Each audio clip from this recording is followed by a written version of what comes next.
Oh, you thought it was just Umbrella Corps, didn't you? Oh, how optimistic you truly were. The Resident Evil series and its fans have been split apart since its beginning. Let us begin. The series starts off with quite literally one of the best games in the series. One of the best starts until RE2 comes around. One problem though, that soundtrack is not so good. Turns out the first game was so popular that they released a literal clone of the original. A few differences though. A new arrange mode would add some different camera angles, clothes, and items rearranged, as well as a new layout for enemies with tougher difficulty. That soundtrack still isn't very good though. The first game was such a success, let's make another one centered around Raccoon City. We need a new duo of characters. This Leon and Claire duo will do. And for good measure, let's add this mysterious Ada Wong while we're at it. And then while we're at it on top of that, let's add a DualShock version release to the game. And then throw in the elusive Honk and Tofu. The DualShock version is obviously updated to use the DualShock controller and contains the extra minigame Extreme Battle Game. It also has a rookie game mode. It is exactly what it sounds like. An easier game with extras available from the start. Raccoon City went so well with Leon and Claire, so let's continue the saga and give Jill her own game. And for good measure, let's throw in a meme character and Carlos to add to it. That won't backfire at all. And also, we did well with Extreme Battles, so let's introduce the Mercenaries while we're at it. Though there is one thing about even the original version of Resident Evil 3. The fact that you got a small percentage of fans that do not care for Resident Evil 3. And trust me, there is a small group of people that are like that. A true masterpiece to the series. There is definite potential in the GOAT debate of games here, though there is a little bit more of some other debate here. Some of the fan base will consider this a true Resident Evil. Nah, I'm not worried. The real fan base divide has yet to come. You really thought this game was a good idea? That is where you are so wrong on every level. Quite literally one of the worst starts for the series so far. Maybe this was not the route to go. But it's just one game, and it was a fluke. The series can only go up from here. I spoke a tad prematurely. This game becomes a steaming pile of shit and sets records for ineptitude, and the lack of effort shows it. I'm gonna be honest, there's times I forgot this game existed. That's why I called it the Forgotten Lolcow on one of my Twitch streams once. Code Veronica went so well, so let's release a literal clone of the game that is actually a sequel to Survivor. That won't backfire at all. First game did so well, so let's release a remake exclusively for the GameCube. I don't think I can say the same for the Wii version at all, which will be released later on. However, by 2015, they would release a high-definition remake for PS3, 4, PC, and Xbox 360 and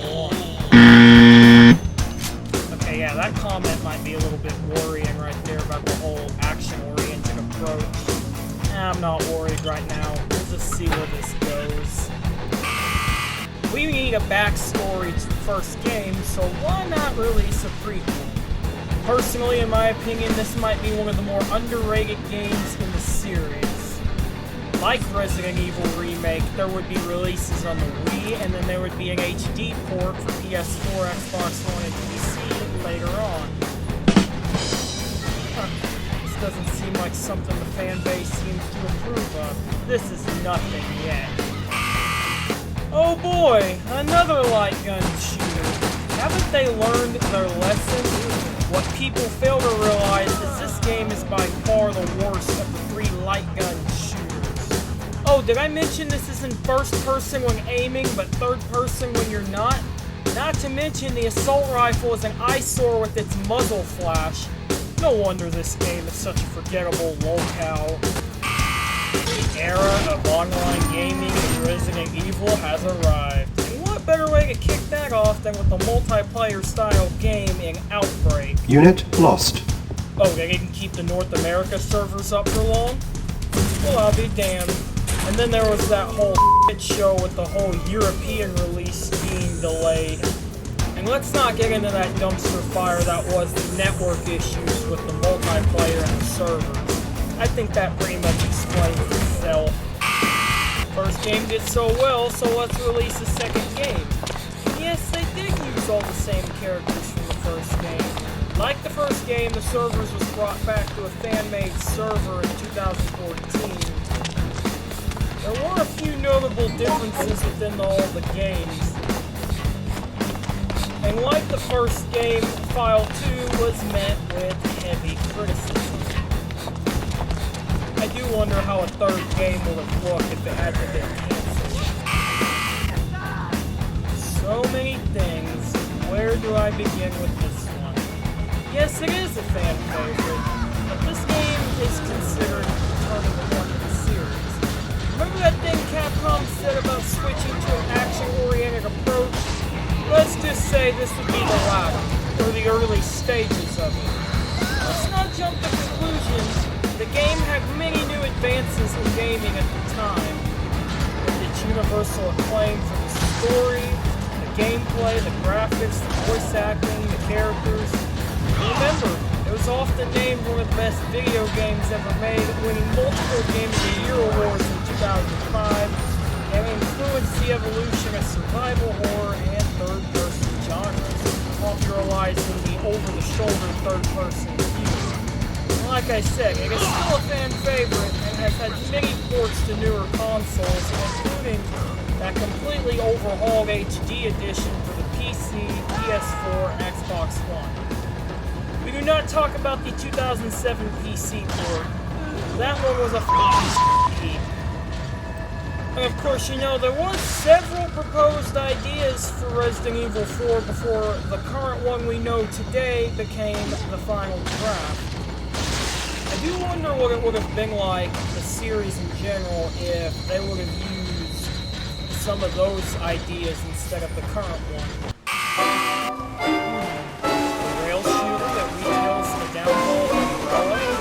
And it's narrated by Wesker. Sold! To be honest, I really don't have much to say on this game. I always thought this was solid all around, and the reviews and reception was quite positive as well. While the game does have its fair share of cons, the game overall is still pretty solid. I do agree about the headshots being difficult, though. You gotta really time it out. I'm not worried, though. Resident Evil 4 had so much success, so let's continue the onward path of the series. That thing about action-oriented games starting to take the toll right about now? Let's just say this is indefinitely the latter at this point. With the critics saying it resembles more of an action game, let's just say I can hear the fan base starting to divide right about now. Oh, you see. Another rail shooter. To be honest, I have never really played this one. I have seen gameplay and observed its differences, and there are quite a few differences. For one, the headshots are much easier for players to perform. The status screen was implemented. Players' health bars were now separate, and now they can pick up green items find out something there. and replenish their health meter with the push of a button. There's only one first aid spray per chapter, and similar to Umbrella Chronicles, it is used when the player's health meter hits zero, completely replenishing both at the same time. But I'd say the big difference was the weapons customization they added, including the one with the handgun. And the game automatically adjusts its difficulty depending on skill level. Well, questionable reviews, though. Interesting. I'm gonna be completely honest, there's times I forget this game exists. It's that bad and forgettable, and there really isn't much to say about this excuse of a game. And not including Leon in this game doesn't help your case at all. it just further secures the argument for laughable Lolcow. Not to mention that whole saved data erase debacle. That's not helping your case at all. All I gotta say is this game is a Overall, I still find it hard to believe this game started out as a 3DS exclusive before coming to all the other platforms. Honestly, I'm just not into this one at all. Never did complete it. Although raid mode, I guess, was alright. The game had decent reviews, but there were some flaws pointed out, such as it brought out the best and the worst of the series, past and present, and then criticized the episodic structure for breaking the game's engrossing exploration aspect. And like I said, it's not terrible, but it's not great. Oh boy, this game. You know, this game had potential. It really did. But the developers rushed it, and that is what most of the fans all agree with. To be honest, it's much better on multiplayer and co-op, because it's just so stagnant on solo. And the reviews further solidify everything and whatnot.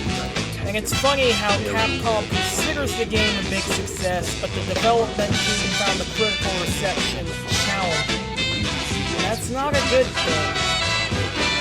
But like I said, this is probably the one thing the fan base actually agrees on.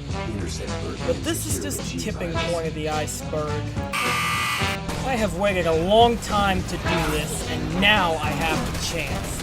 Resident Evil 6 is the literal definition of survival horrors of Lolcow. This game is truly dividing up the fan base, and it is so damn obvious as well. It had a development team of more than 600, making it Capcom's largest production, yet it was still going to receive mixed reviews from critics who criticized the interwoven campaigns and the departure from the survival horror roots of the franchise.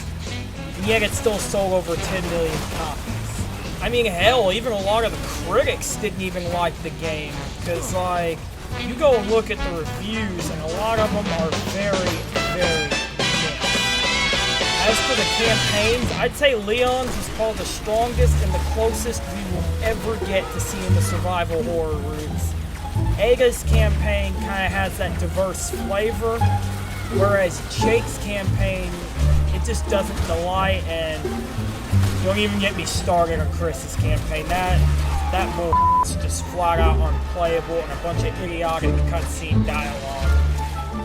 But, as I said, the fan base would be divided up into groups. First, there's the action group, who needs no explanation. Anything that is not considered action-oriented is a disappointment. Second, there's the horror group. I will put myself in this group. We are the kind of people that definitely prefer the roots of horror over action-based games. Third, there's the hardcore players, who are similar to the action players, but they play a very professional style of gameplay. I do know quite a bit of people that are in this group and whatnot. And then finally, there's the meme group, who, like the action group, they need no explanation. They merely play the game for the memes.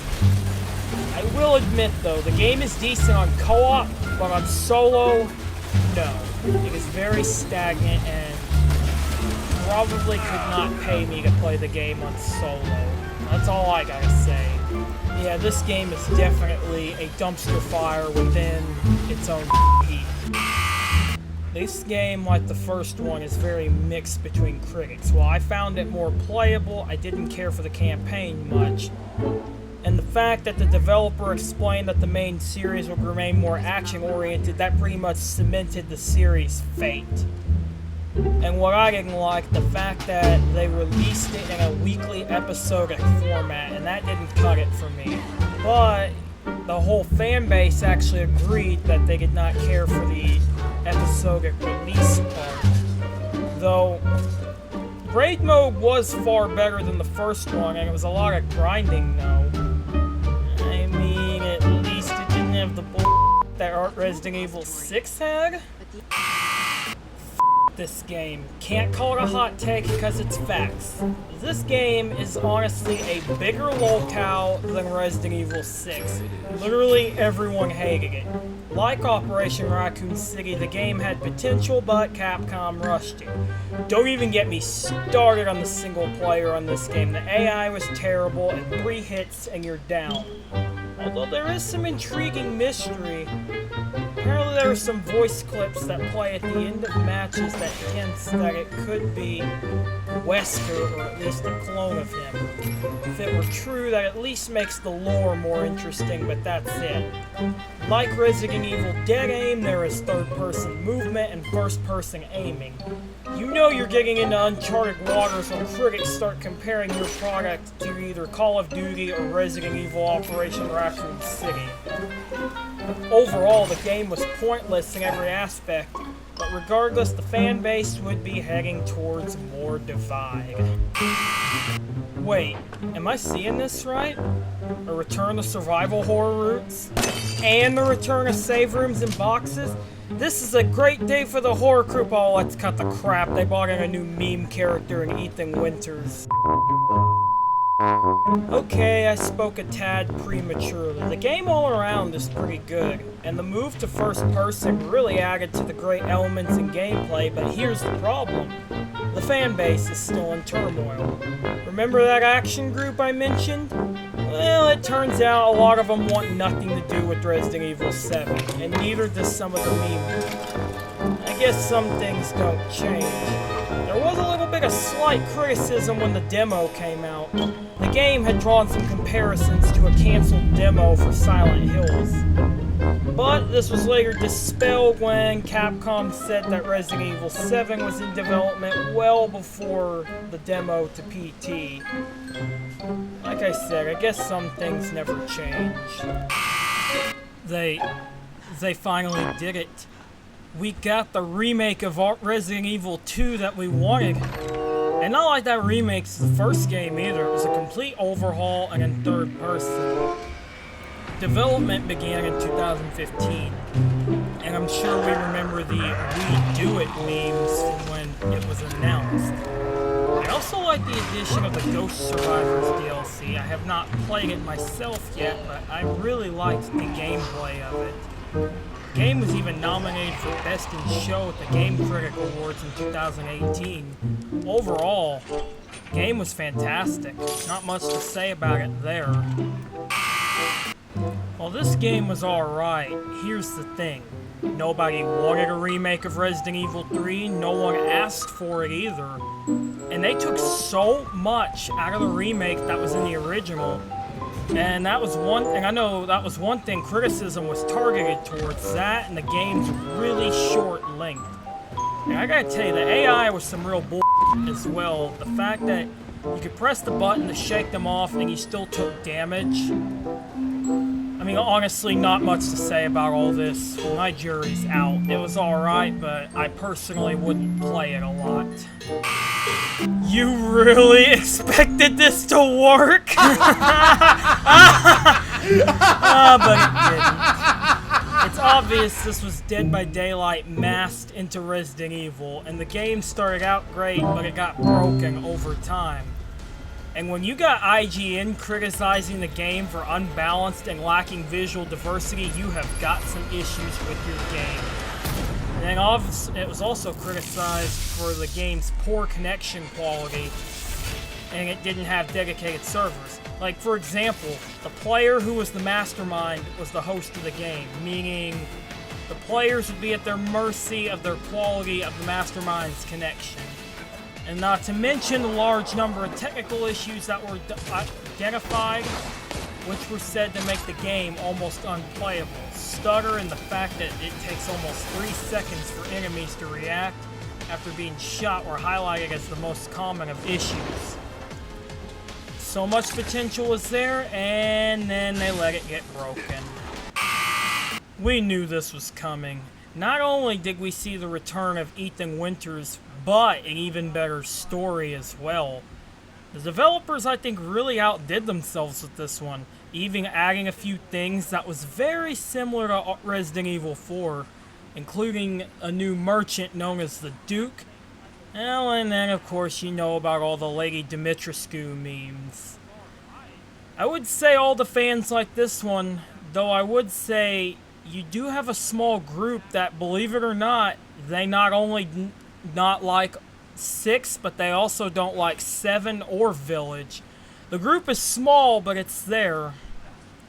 I like the direction the game went, though there was small criticism. The criticism was for the puzzles and boss battles, as well as the performance issues on the PC version. And then the game's increased focus on action over its predecessor received more mixed opinions. I mean, like I say, the way I see it, you don't have to have hard boss fights to make a game enjoyable. I did hear the performance issues on PC. It will be very interesting to see how they do with the next installment of Resident Evil, which will be the 9th game. It'll either be the Kiss of Death or the next Resident Evil 6. This was supposed to launch this July, but you guessed it, Capcom delayed it next year. Of course, you know, the closed beta took place back in January, and then there were 3 betas that took place, open betas, back in April.